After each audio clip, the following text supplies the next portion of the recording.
दोस्तों, बैंक में सभी पैसा रखते हैं और सोचते हैं कि सुरक्षित है, लेकिन आईडीएफसी फर्स्ट बैंक में 590 करोड़ का ऐसा घोटाला हो गया कि बैंक के अपने कर्मचारी ही चोर बन बैठे। हरियाणा सरकार का खजाना लूट गया और शेयर 20% गिर गया। क्या आपका पैसा भी खतरे में?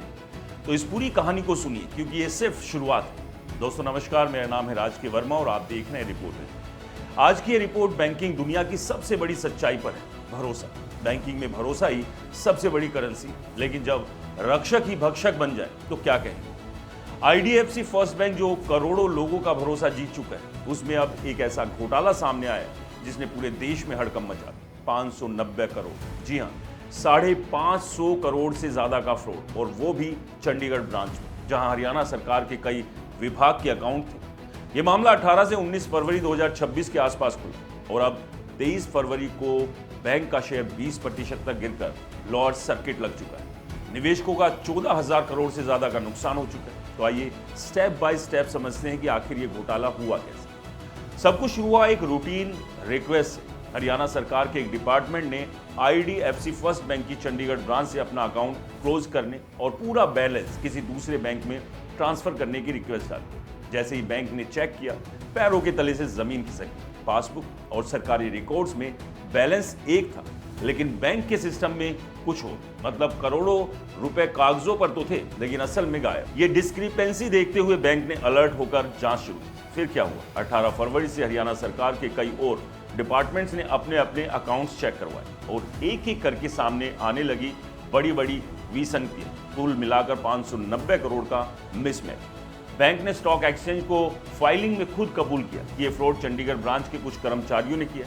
प्राथमिक जांच में 4 बड़े अधिकारियों का नाम सामने आया। इन्हें तुरंत सस्पेंड कर दिया गया। शक है कि ये लोग बाहर की कुछ पार्टियों और संस्थाओं के साथ मिली भगत करके सरकारी खजाने से पैसा डाइवर्ट कर रहे थे। सबसे चौंकाने वाली बात, बैंक को अभी तक पता नहीं चला कि ये खेल कब से चल रहा था, महीनों से, सालों से।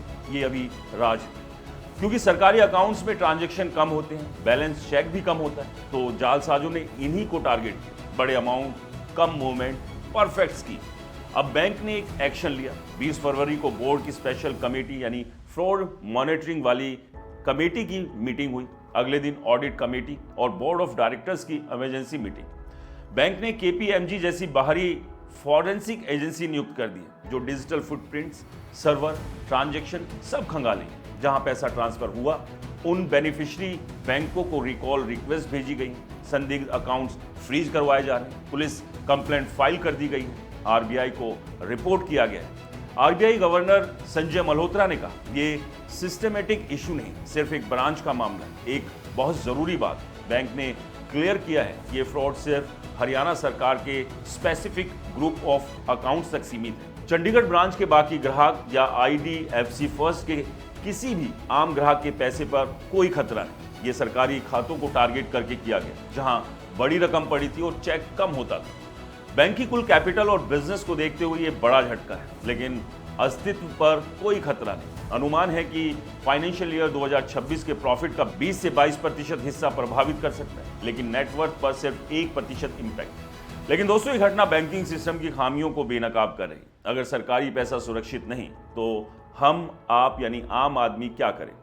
इसलिए हर महीने अपना बैंक बैलेंस चेक करो, स्टेटमेंट देखो, अनऑथराइज्ड ट्रांजैक्शन पर तुरंत शिकायत करो। आईडीएफसी फर्स्ट बैंक अब कड़ी अनुशासनात्मक, सिविल और क्रिमिनल एक्शन ले रहा है। 4 सस्पेंड तो सिर्फ शुरुआत है, आगे और गिरफ्तारियां हो सकती हैं। तो सवाल यह है कि क्या सिर्फ 4 कर्मचारियों को सस्पेंड करना काफी, या बैंकिंग सिस्टम में कोई बड़ा छेद है?